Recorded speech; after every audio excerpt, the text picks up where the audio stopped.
Bismillahirrahmanirrahim. Salam əziz izləyicilər, hər birinizi xoş gördük. Bəhsimizi davam edirik. Keçən dəfə biz insanın kəmala çatması üçün dedik ki, Qurani-Kərim bir vasitədir ki, insan onunla kəmala çata bilər. Və təbii ki, Qurani-Kərimə əməl etməklə. Bugün üçüncü xarici obyekt olaraq insanı kəmala çatdıran həqiqət ilahi vəli, ilahi övliya, Allah dostudur. Yəni, insan kəmala çatması üçün burada ilahi vəlinin, ilahi dostun da rolu mütləqdir, varlığı mütləqdir. Vəlinin həqiqi, vəli yəni dost deməkdir. İndi biz qısa olaraq desək, vəli dost, Allah dostu, Allahın höccəti, yer üzündəki höccəti. İnsan xoşbəxtliyə nail olmaq istəyirsə, bu xoşbəxtlik nədən keçir? Kəmala çatmaq. Kəmala çatmaq üçün də insan Allahın göndərdiyi höccətlərdən istifadə etməlidir.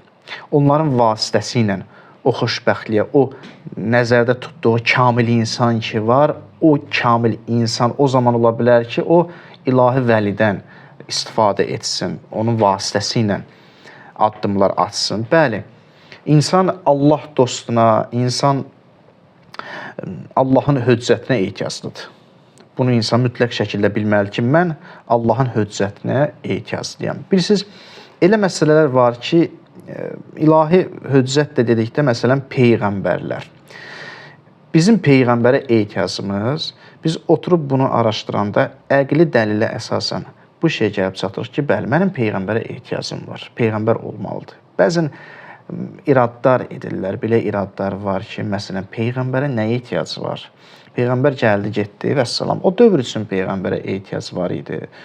O dövr üçün cəmiyyət fərqli idi, fitnə fəsadın içərisində idi. İndi müasir dövrdə yaşayırıq. İnsan özü rahat yaşaya bilir, insan özü üçün nizam, intizam qura bilir. Daha peyğəmbərə nəyə ehtiyacı var? İnsan yaxşı ilə pisi özü ayırt edə bilir. Peyğəmbərə daha nəyə ehtiyacı var? Bəli, o dövr üçün tamam, razıyıq. O dövrdə bu keçərli idi. Amma indi hal-hazırda buna ehtiyac yoxdur. Yəni, peyğəmbərlərin gətirdiyi, peyğəmbərimizin gətirdiyi o həqiqətləri mən mütləq şəkildə peyğəmbərdən öyrənməliyəm. Zaten mən bunu bilirəm. Lazımdır bu mənə. Əxlaqi məsələlər, bu mənə lazımdır. Zaten mən bilirəm ki, insan əxlaqlı olmalıdır. Mən bilirəm ki, insan ədalətli olmalıdır. Mən bilirəm ki, insan başqalarına qarşı mərhəmətli olmalıdır. Bunu hamısını bilirəm. Buna nəyə ehtiyacı var? Peyğəmbər mi gəlib bunu mənə deməlidir? Bu peyğəmbərə olan ehtiyacdırmı məgər? Əlbəttə, məsələ əgər kamil insan prizmasından baxsaq, biz kamil insandan söhbət edirik. Məsələnin tərəfi iki cürdür, iki tərəfə bölünür. İki cür yanaşma var. Bir sadə insan modeli, diqqət edin, sadə insan modeli var. Yəni, mən sadə qayda qanunlarla insan kimi yaşamaq istəyirəm, başqa bir şey istəmirəm. Buna deyirlər sadə insan modeli. Yəni, hər hansı bir əxlaqi məsələ, mən istəyirəm ki, mərhəmətli olun və mərhəmət görüm. Mən istəyirəm ədalətli olun və ədalət görüm. Mən istəyirəm aram yaşayayım, ədalətli olanda, xaos olmayanda, ədalətli yaşayanda, bəli, mən xoşbəxt oluram. Mənim xoşbəxtliyimə çatmaq üçün sadə insan modeli kifayətdir. Kifayətdir ki, mən elə bu sadə əxlaqi məsələlərə riayət edim. Bu necə ola bilər? Bugün bir müəllim, bugün bir hər hansı, məsələn, mütəxəssis gəlir, müəllimin təsəvvür edək də, müəllim öz şagirdlərinə dərs deyir və başa düşür ki, mən bu şagirdlərimin qarşısında məsuliyyət daşıyıram, əxlaqlı olmalıyam, qəzəbimi gizlətməliyəm, onlara acı rəftar etməməliyəm, sonra onlara qarşı mərhəmətli olmalıyam, səhvlərindən, xətalarından keçməliyəm. Nə üçün? Çünki bu mənim müəllimlik vəzifəmdir. Müəllimlik vəzifəsini icra edirəm və bununla müəllimlik etməklə mən xoşbəxt oluram. Bu sadə insan modelidir. Sadə bir yaşayış istəyirəm mən. Tələbələrimə qarşı, şagirdlərimə qarşı yaxşı davranış sərgiləyim və sadə həyat yaşayayım. Bunun üçün peyğəmbər mi gəlib mənə deməlidir? Ədalətli ol. Bunun üçün peyğəmbər mi mənə gəlib deməlidir? Məsələn, mərhəmətlə uşağa mərhəmətlə davranmaq lazımdır. Bunun peyğəmbərə ehtiyac yoxdur. Və vəssalam buradan bitdi. Peyğəmbərə ehtiyac bitdi. Ehtiyac yoxdur peyğəmbərə. Bu cəhətdən yanaşsaq, sadə insan modeli. Bu cəhətdən yanaşsaq, bəli, deyə bilərik ki, peyğəmbərin missiyası bitdi. Vəssalam. Peyğəmbər gəldi, missiyasını insanlar üzərində icra elədi, gerçəkləşdirdi, vəssalam, bitdi. Artıq bugün peyğəmbərə ehtiyac yoxdur. Amma biz İndiyə qədər bəhs etdiyimiz kamil insan modeli ilə yanaşsaq ki, bu ikincidir. Kamil insan modeli ilə yanaşsaq ki, Allahın da istəyi elə budur ki, hər bir insan kamil insan olsun. Artıq burada peyğəmbərə ehtiyacı var. Burada bizim peyğəmbərə bir bağlılığımız olmalıdır. Yəni nə? Axirətdə bu dünyada olan bəzi həqiqətlər var. O həqiqətlər mənə necə təsir edə bilər? Axirətdə, əgər mənə təsir etsə, axirətdə onun əvəzini necə görəcəm? Nə baş verəcək axirətdə? Mən Allahı unudub, Allahsız həyat yaşasam, axirətdə nə baş verəcək? Namazsız həyat yaşasam, nə baş verəcək? Mən, məsələn, tutaq ki, oruçsuz həyat yaşasam, nə baş verəcək?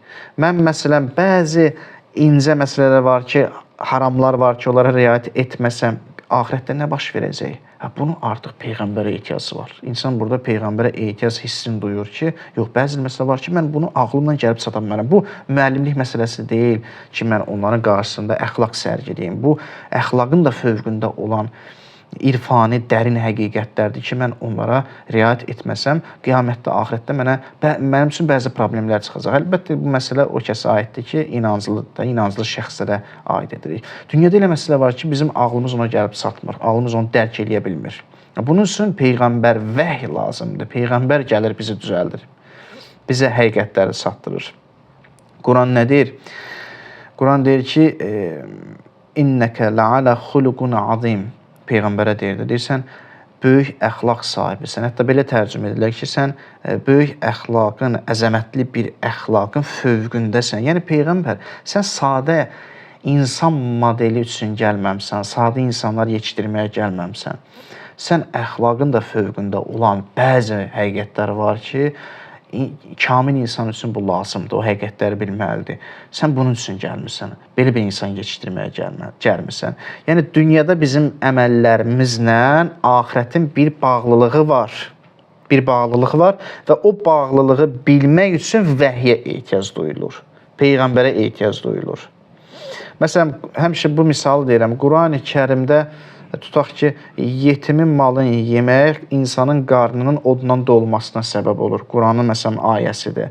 Bu yetimin malını yemək, qarnının odla dolması, o bizə nə deməkdir? O deməkdir ki, Allah bizə bunun pis təsirini çatdırmaq istəyir. Bunun pis təsirini mən ancaq və ancaq vəhy vasitəsilə bilə bilərəm. Uzaq başı burada deyə bilərəm, yetim malını yemək nə qədər ciddi şəkildə sənin ruhiyyə və pis təsir edir, bunun vəhy gəlir, deyir. Namazın insana, ruhuna nə qədər ciddi şəkildə müsbət təsir edir, bunu ancaq vəhy gəlib çatdırır və əməlləri ilə vəhy təqdim edir. Yəni, Peyğəmbər təqdim edir. Necə namaz qılam ki, Allaha necə ibadət edim ki, bu qiyamətdə mənim üçün yaxşı təsir etsin. Yaxşı bir insan olum, kamil insan kimi formalaşım. Bunu ancaq vəhy. Yəni, Peyğəmbər ilahi övliyə gəlib deyə bilər. Və yaxud belə deyək, bəli, ictimaiyyətdə bəzi nizam, intizamlar var ki, ağıl ora gəlib çata bilmir. O nizam, intizam necə qurulmalıdır? Ağıl ona gəlib çata bilmir. Bunun üçün artıq Peyğəmbər gəlir, o nizam, intizamı qurur, o qanunları gətirir. Burada Peyğəmbərə olan ehtiyac duyulur. Deməli, iki məsələ var. Əgər biz sadə insan modelinə yanaşsaq, adi əxlaq, yəni adi yaxşı davranış sərgiləmək məsələsidirsə, bəli, buna Peyğəmbərə ehtiyac yoxdur, istəyinə ehtiyac yoxdur, ged özün üçün yaşa. Amma bu demək deyil ki, sən sadə əxlaq sərgiləsən, sənin daxilində nəsə dəyişkənlik baş verəcək. Müəllim başa düşür ki, mən tələbənin qarşısında mərhəmətli olmalıyam, mehriban rəftar etməliyim. Görürsən, doğrudan da müəllimin ruhiyyəsi mehriban bir ruhiyyədir. Görürsən, müəllim həqiqətən də mərhəmətlidir, yoxsa baxın, mərhəmətli olmaq başqa şeydir, mərhəmət sərgiləmək başqa bir şeydir. Adam var, mərhəmət sərgiləyir, amma mərhəmətli deyil. Onun ruhiyyəsinə mərhəmətlik yoxdur. İş xatirinə mərhəmət sərgiləyir. Karyera xatirəsinə gəlib mərhəmət sərgiləyir. Fərqli şeylərdir bu. Peyğəmbər gəlib ruh yetişdirir, insan yetişdirir. İnsan, kamil yəni insan yetişdirir. O kamil insan ki, onun sərgilədiyi əxlaqi davranışlar həqiqətən onun ruhundan qaynaqlanır. Onun o cövhərindən qaynaqlanır. Həmişə bu hədisi deyirik, təxəlləqu bi əxlaqillah. Allahın əxlaqı ilə əxlaqlanın. Nə deməkdir bu? Demir ha, sadə əxlaqla əxlaqlanın. Demir məsələn, tutaq ki, ictimai əxlaqdan əxlaqlanın. Deyir, yox, Allahın əxlaqı ilə əxlaqlanın. Peyğəmbərdən hədisdir bu. Yəni, Allahda olan, Allah həqiqətdə mərhəmətlidir, həqiqətdə mehribandır. Elə əxlaqlanın ki, Allah necə onun zatı mehribandır, rəhimdir, rəhmandır, sənin də zatın o cür olsun. Gəlin etiraf edək, bir insan əgər dini qəbul etməsə, Peyğəmbərlə işi olmasa, insan öz zatını, öz həqiqətini rəhim və rəhmana çevirə bilməz. Yəni, öz həqiqətini mehriban edə bilməz. Mərhəmətli bir zatı ola bilməz. Gəlin bunu etiraf edək. Yəni, harada görülüb ki, doğrudan belə bir insan var, dinin, məsələn, təqdim etdiyi kamil insan, bir də başqa bir insan. İkisi də riayət eləyir əxlaqa, ikisi də dinə riayət, ikisi də istəyir ki, yaxşı insan olsun. Baxırsan ki, bunların arasında yerlə göy qədər fərq var. Dini qəbul edib, Peyğəmbəri qəbul edib, Allahın əxlaqı ilə əxlaqlanan şəxs başqadır. İnşallah yavaş-yavaş izah edəcəm. Allah insan cinsindən bir şəxsi göndərir, Peyğəmbər göndərir. Amma bu şəxs elə bir şəxs olmalıdır ki, sırf maddi tərəfdən ibarət olmamalıdır. Bu şəxs həm də bir tərəfə Allaha bağlanmalıdır. Allah gəlir, insan cinsindən olan, amma bir tərəfi ona bağlanan bir rəhbər göndərir ki, insanlar onun vasitəsilə xoşbəxtliyə kamil olsun. İnsan əqli dəlillərlə həqiqəti dərk edə bilər, amma dərk etmədiyi məsələlər də var ki, onu ancaq vəli, Allahın Peyğəmbəri gəlib çatdırır. Bir sıra əxlaqi məsələlər var, ağıl ona yiyələnə bilməz. Peyğəmbər gəlir, kömək eləyir. Və məsələn, Quranda ayə var. Quranda ayə var. Allah buyurur ki, Hədid surəsinin 25-ci ayəsi buyurur ki, لَقَدْ أَرْسَلْنَا رُسُلَنَا بِالْبَيِّنَاتِ وَأَنْزَلْنَا مَعَهُمُ الْكِتَابَ وَالْمِيزَانِ لِيَقُومَ النَّاسِ بِالْقِسْطِ. Deyir, biz rəsullar, elçilər göndərdik, aydın dəlillərlə göndərdik və onlarla birlikdə kitab göndərdik, mizan göndərdik, ölçü göndərdik. Nə üçün? İnsanlar ədalətli olsunlar. Yəni, mizan var, meyar var. Kim bu ədalətə riayət etməsə cəzası var. Ədalətə riayət etmədiyin təqdirdə cəzası var. İnsan ədalətli olmalıdır, bilirik. Amma ədalətə necə yiyələnmək lazımdır? Hansı təsiri ola bilər? Ona ancaq din gəlib deyir. Ağıl necə yaşamalıyam sualına cavab verə bilər. Mən necə yaşamalıyam? Bax, incə məsələdir. Mən necə yaşamalıyam? Ağıl gəlib bu suala cavab verə bilir, verə bilir. Ağıl gəlib deyir ki, sən ədalətli yaşa, insanlara qarşı ədalətli ol, mehriban ol, mərhəmətli ol, paxıllıq eləmə, kinini olmasın. Ağıl gəlib bunu deyə bilər? Deyə bilər. Bu necə yaşamanın yollarıdır. Amma ağıl, bax, əsas məsələ budur. Nəyə görə yaşamalısan, bu sualın cavabını verə bilməz. Bunu ancaq övliya, Peyğəmbər gəlib, vəhy gəlib deyə bilir ki, nəyə görə yaşamalısan. Ağıl deyir, ədalətli ol. Niyə? Çünki ədalət sənə lazımlıdır ki, cəmiyyətdə ədalət olsun. Nə sən narahat olasan, nə sənə zülm olunsun, nə başqasına zülm olunsun. Heç kimə zülm olunmasın. Amma bunu nə üçün edirəm? Nəyə görə mən bu cür yaşamalıyam? Nədir hədəf? Bunu din gəlib deyir ki, sən Allaha görə yaşamalısan. Nəyə görə? Yəni Allaha görə yaşamalısan belə. İxlasın məsələsi ortaya çıxır da, önəmliyi ortaya çıxır. Allaha görə yaşamalısan. Allaha görə yaşamalısan ki, bax keçəndəki bəhsdən əlaqəlidir. Ehtiyac məsələsi ortaya çıxır. Sən Allaha ehtiyaclısan. Yəni sən Allaha görə yaşamasan, səndə boşluq yaranacaq. Sən Allahdan gəldiyinə görə, ona ehtiyaclı olduğuna görə, təbii ki, sənin yaşayışında mütləq Allah üçün olmalıdır. Başqa variant da yoxdur. Entumul fuqara ilallah. Siz Allaha möhtac. Yəni demək istəyir ki, qırıla bilməzsiniz Allahdan. Siz ona bağlısınız. Ondan gəlmisiniz. Ona görə Peyğəmbər gəlir, nəyə görə yaşamalısanı öyrədir. Ağıl deyir, necə yaşamalıyam? Ağıl deyir, mən ədalətli yaşamalıyam, mən belə yaşamalıyam. Amma bunu nə üçün eləyim? Gəlir Peyğəmbər, əxlaqın fövqünə qaldırır ki, irfani məsələyə toxunur. Ki, sən bunu Allah üçün etməlisən. Allah üçün yaşama, Allah üçün yaşadığın təqdirdə həqiqi saadətə nail olacaqsan. İnsan dərk edə bilir, ədalətli olmaq lazımdır, mərhəmət. İnsan ədaləti, mərhəməti, səmimiyyətin gözəlliyini bunların hamısını dərk edə bilir. Amma bu dəyərlər ki var, ədalət, mərhəmət, səmimiyyət, bax bu dəyərləri kainatın mənası və ilahi məqsəd çərçivəsində ağıl gəlib bunu yerləşdirə bilmir. Ağıl deyə bilmir ki, bu ilahi məqsəd üçün edilməlidir. Ağıl gəlib deyə bilmir ki, bu kainatın yaradılışın hədəfidir. Ağıl bunu deyə bilmir. Ağıl bura qədər dərk edə bilməz. Peyğəmbər həmin mənanı gətirir. Yəni nə?